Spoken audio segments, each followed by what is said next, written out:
First of all, I heard about this through Facebook. It was Jonathan, one of your posts came up, and then it happened to be immediately that one of my friends needed masks in Medfield. And so I found you guys through an actual need that I had, that one of my friends had, and you were able to supply her with some masks and some caps to a very appreciative group of nurses at the Boston Children's Hospital. So I have to thank you to start this off. Thank you so much for helping them out. It's been pretty incredible that they've been able to have that. So thank you. Yeah, we're big fans of BCH. Yeah, absolutely. So tell me, go right ahead. I wondered what unit they worked at Children's.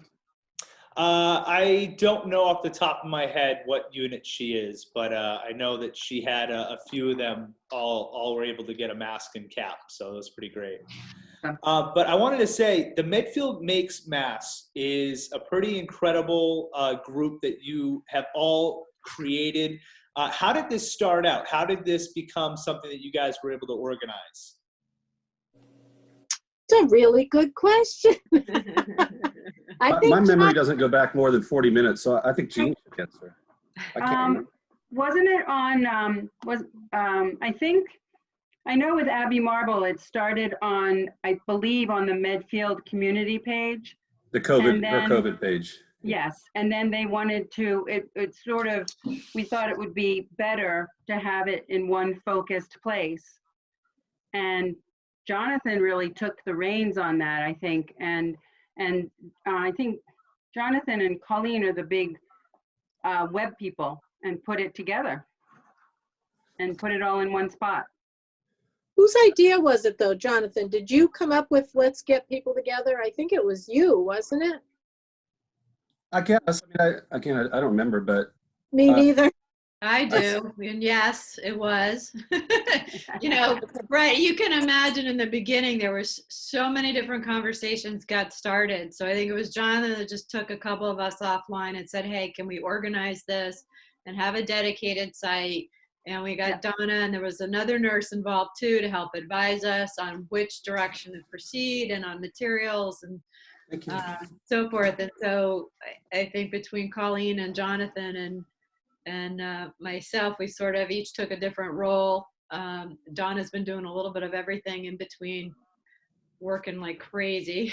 And now Amy's got a big share of the workload too. I remember now. I think it seemed like a lot of work. So I wanted to find people to do the work so I could just sit here and get all the credit. So I found the people I knew that were the best organizers. And then what happened was Abby said, I think we were kind of monopolizing her page. So she said, why don't you guys get your own page? In retrospect, was a good idea. But it made sense to focus it. And then Jonathan, you're so good. You came up with the logo and you came up with the all that stuff. That was funny. That came through Abby as well, in a sense, because we did several for the pantry, and Steele wanted to do a thank you. She had actually started the logo, and my son likes to play around with graphic arts, so the two of them started working together. Is how that worked on the site, and yeah, it just took on a life of its own. Really. It sure has, yeah. Like a horse without a bridle that you try to catch as it's running out of the. Because I mean, we started with Brenna is the person who she jumped off, but she was great in the beginning. She started doing a few tutorials, and she had a couple of, she and Donna created which would be the best masks and the fabric and the styles. And we started off with literally two ideas and her son's picture as our logo and whatever. And then it just grew from 5 people to actually looking right now to see if I can tell you how many people we have in this post. 122? No, it's more than that, I think. Anyway, I think what's impressive too is how many sewers we have now, and cutters and button sewers and cap, everything. 76 sewers. And as it became more complicated, it was clear we had to, do division of labor. So like Jean says, I mean, in our group, Donna is our, she's the frontline worker. So she gives us the, real life feedback. Jean does all the supplies, which includes getting them in, getting them cut, getting them sorted, arranging drops, arranging pickups. Colleen, all our communications, website, and then, through Patch on the side. And as I said, And I'm sewing. I promise you I'm sewing. It just, well, you guys are all sewing. That's the amazing thing. If I put you five together, you're our biggest producers. Excuse me. Then it was all masks in the beginning, and then, as I say, scrub caps came on, and Amy was doing so much. I said, "Would you like to do more?" So Amy, tell me about your involvement with this. How did you get involved in, and what are your job roles in this? I don't know. So I saw the group online, and my mom had an extra sewing machine that was my grandmother's. I had never sewn before in my life. And I said, drop it off and I will see if I can make some masks. And yeah, never. That's impressive, Amy. now she's a master. And now I sew a lot. So then Jonathan said, can you try to make headbands? And I said, okay, I'll make headbands. So I figured out how to do that. And then I made a little tutorial for the website. And then he said, actually, we need scrub caps. I was like, Just kidding. okay, we'll do it. So then I started scrub caps, and I think we have a pretty good pattern. We play with it here and there. And that's sort of how it goes. Now I try to make as many as I can, but I have 2 kids. And then I coordinate scraps, people sewing them with people putting buttons on them, because it's kind of labor intensive to put buttons. So people who don't have sewing machines put the buttons on. So. Now, whose idea was it for the buttons? The button on the caps? Who came up with that? Purpose of it is because the elastic in the masks was starting to really hurt people wearing them for long time. So I think Donna brought it to our attention. I think that the thing that was really good about all of this is the evolution of wearing them at work and seeing what felt good and what didn't. The headbands were nice because they're the ones that brought the headband is what brought the idea of the buttons. However, when you for 12 hours are wearing a mask and glasses and a face shield and a headband, it gets to a point where everything gets compressed and your head starts to hurt. So the hat is really much better because it consolidates everything, and the mask actually helps hold your hat on. The other piece is that because we have such a variety of stuff, it's been great because nurses like different things, and some of them really like the headbands. They generally don't wear glasses though. But they like the different things. They like the headbands, they like the hats, and the masks have been great. So I can tell you that when I gave the headband and the mask to my friend Emily, so when Emily put on the cap, she was like, oh, okay, and then she put the mask on and put the elastics behind her ears, and I said, no, there's buttons. And she was like, that is a game changer. She was like, this is the best. Because she had the same complaint, was like her ears hurt after wearing the mask all day. And so being able to actually do that, she said, this is an amazing addition. So that was in some cases it got really bad. I mean, my sister works at a hospital in Connecticut, but there, for some of them, there were open wounds, right? And it depends on the width of the elastic, and there's lots of variables, but they were having to basically put dressings under the ear loops. So somebody came up with the idea of ear savers, which are basically something like that, made of cloth or plastic or something that could connect around the back. And this is all happening nationwide, right? And a lot of towns around here. So there's lots of innovation. So one of the balances we try to strike is not being confused and being able to take in design innovations or feedback. Like we did, we've done, I think 7 police departments and fire departments around here. We tried a special design for them. It worked well. There was a good seal, right? There was good filtering, but a lot of the guys were big guys, and so they needed an inch more. So, we're doing all this stuff kind of real time. So we just made the next set that much bigger. But we That's tried. incredible. We, as Colleen said, the other part of the balance is, you can't really be authoritarian, right? Because we're all volunteers, and some people just want to do their own thing. On the other hand, there's some people that said, "Just tell me what to do." So that's a balance we tried to strike too. So we came up, we simplified it to 2 designs for the masks, 1 design for the scrub caps, but for all of them we have patterns and tutorials on the group page.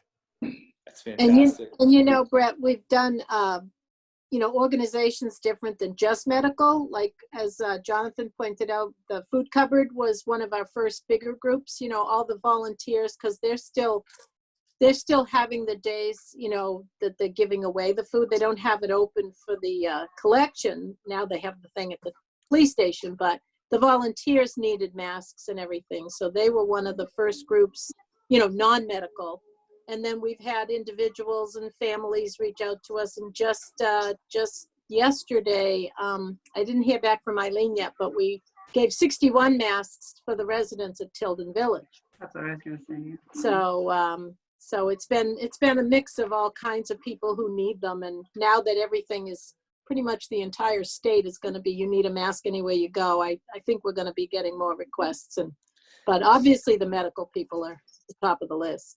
It's interesting to learn all the, healthcare is a huge spectrum, right? So, if you have cardiothoracic surgeons on one end, right, and you have the hospital valet on the other, there's lots of clicks in between there that have various needs for, for sterility. So, and where, the first feedback was, oh, nobody will wear cloth masks because hospitals need, N95s, yeah. Yeah, N95 or surgical masks. I thought, well, that's weird because, in this book, the big red book. The master book. The red book. The red book. Almost 100 causes we're giving to, including every single hospital in Eastern Massachusetts and several, a total of 5 states. So there's all these different clicks in the spectrum of the hospital, but there's also groups that you wouldn't necessarily think of. I mean, nursing homes is the most obvious one first, but any kind of long-term care, memory care units, disabled populations, mental health workers, home health workers, which is a whole nother dimension. So it'd be interesting to kind of, do one of those things like with the rock groups where they show the different strands and threads and how they all evolved. But there's a lot of tributaries that kind of flow into this river. It's been really interesting to learn about the people. And all of them, whether it was a guy at Dunkies or the fire chief, they all kind of had the same look and they all said the same thing, which is, we don't have anything.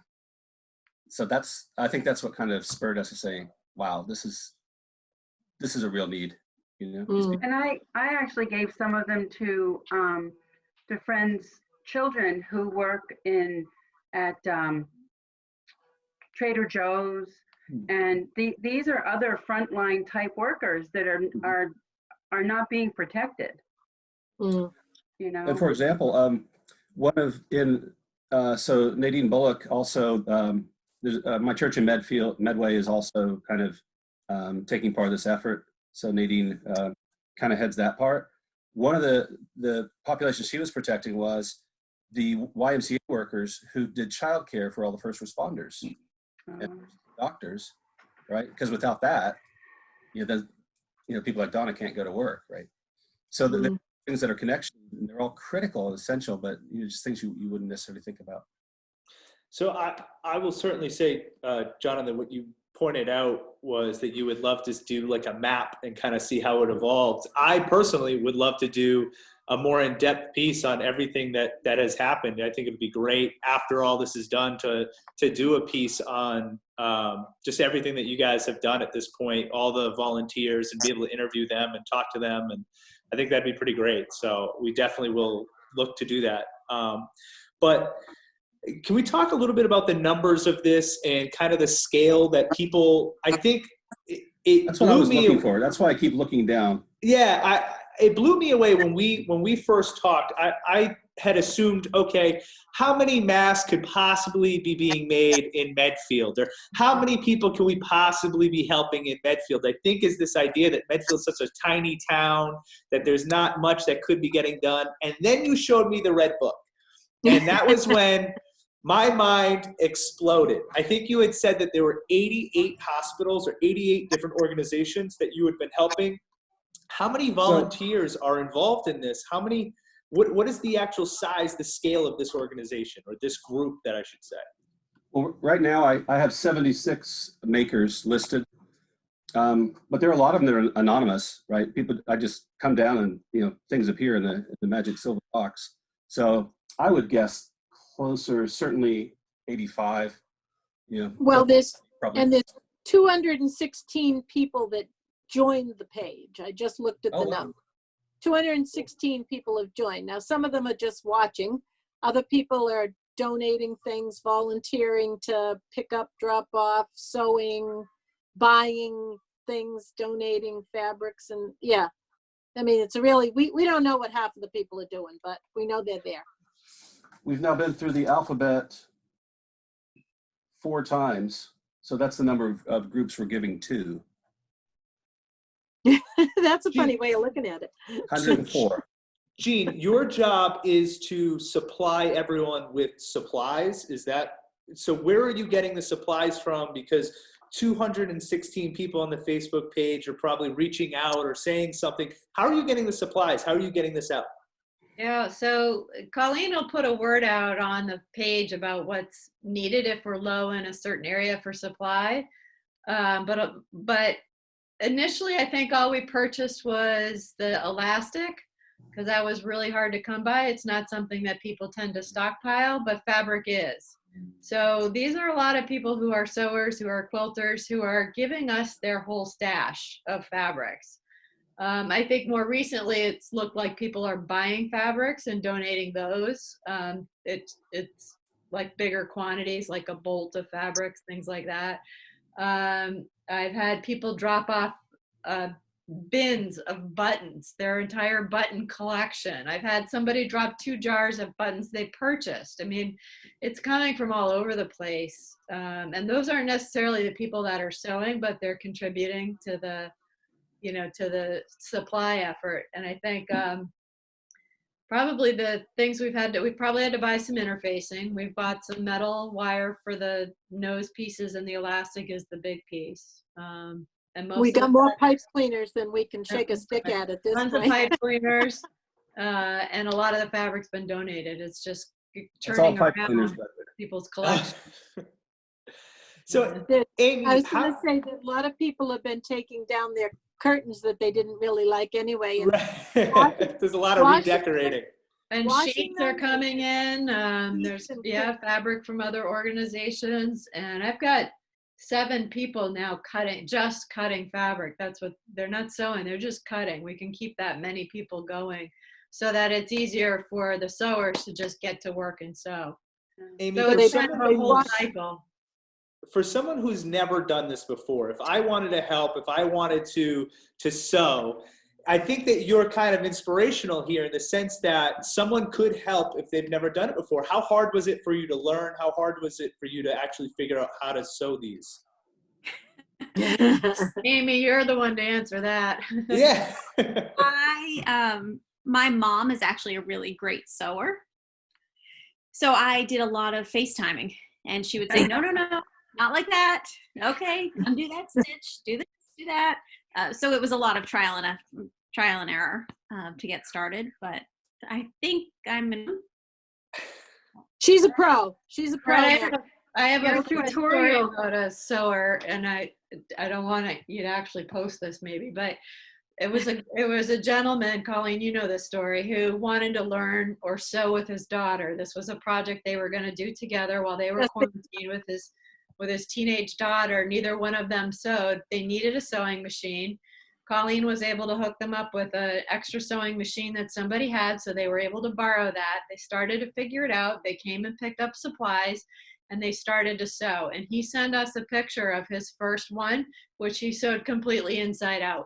And I just said, that is a wonderful prototype. Keep going. And they did. And then ultimately they bought their own sewing machine, and they've kept coming back for supplies, and I'm sure they're turning them in. So it's really I was been going to say, that was one of the best start. He was early on, like we had just started the Facebook page, and he private messaged, I think, and said, my daughter is 13 and she wants to do this. We want to do this as a family. How do we start? We don't have a machine. And it just kind of morphed. And it was just so inspirational to see somebody and it was the dad that was doing more of the correspondence than the mom, but all of them were involved, I guess. And then, like Jean said, then they were like, we're going to buy a machine. So then they bought a machine, and it's all good. That's I don't awesome. know how many they made, but There have probably been a half dozen that have become family affairs. Mm-hmm. Daughter like mother with adult And there's daughter. also been people who've called and said, we want to do this, but we don't have a machine. Can you help us? And people have been, Jonathan, I think you put people together with machines and Colleen sent us to that. Yeah, actually, it's funny. I have a machine, but it wasn't working when I first started sewing. So I'm one of the people that borrowed a machine from one of the people who offering a machine. So the machine I've been using is someone else's. And I had a list, but right now it's like I don't have anybody that's got one ready, and I don't have anybody asking. So we've been trying to put people together. In the early stages, there was more of that. This is an The other thing, Brett, which we've tried to publicize is there's lots of stuff besides sewing, and even beyond the cutting and sewing on buttons. I mentioned we have a mule train. So from Medway Community Church that pick up stuff and take it there and take it back. And today, and we now have a Pony Express for longer trips. We've got a pony going to Waltham. We've got a mule going to West Roxbury, and another mule going to Walpole and Medway. So that was a car, right? And there have been some people who, when we need something bought, whether it's a supply like elastic, because all of a sudden everybody in the world needs elastic, right? Because every town is doing this. Or in some cases, the actual PPE. So we have had donations of small amounts, mostly small amounts of actual, medical grade PPE. So we're kind of a clearinghouse for that as well. And then some of the amounts got larger, like we've got this massive crate of gloves. And then the cap thing became an issue. There was a guy who found out the disposable caps are needed as well. So, he went online, and next thing I knew, this was at my door, which is an entire crate of disposable caps, which have been very popular too. So, to the extent possible, we're a clearinghouse for everything. We match what comes in with people that need it. So I'll say that on my end of someone who needed supplies, I reached out. Jonathan, you sent me instructions on, I won't share them because they're kind of personal to you. So you sent out instructions to me on how to pick up a mask, how to pick up the supplies. So if you find the Facebook page, which Medfield Makes Masks is the Facebook page, correct? Well, there was a page. I started with a page, and then we made a group page. So there's actually two. That gets a little confusing. So the big one is Medfield Makes Masks Community Combining for a Cause. That's the group. Yeah, it's the one with the logo. Yeah, one with the logo, right. Okay. And so people can reach out there if they have a need or if they want to help. Any way that they can. Those are the things that they can do. What's the biggest thing that you need now? What's the biggest need that if someone hears this, wants to help out, what's the biggest thing that they can do? How are we doing on material, Jean? I have one bag left, so it's going to get low. It's out. Most of it's out now. So we need material. And some has been ordered by people too, I know. There's some coming in, but it's a good delay of about a week or so. Yeah. It seems like fabric and elastic are the two things that tend to dwindle.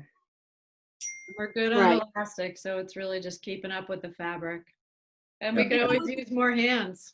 Yeah, the fabric should be tight weave cotton, and not the super heavy stuff, like heavy drapes.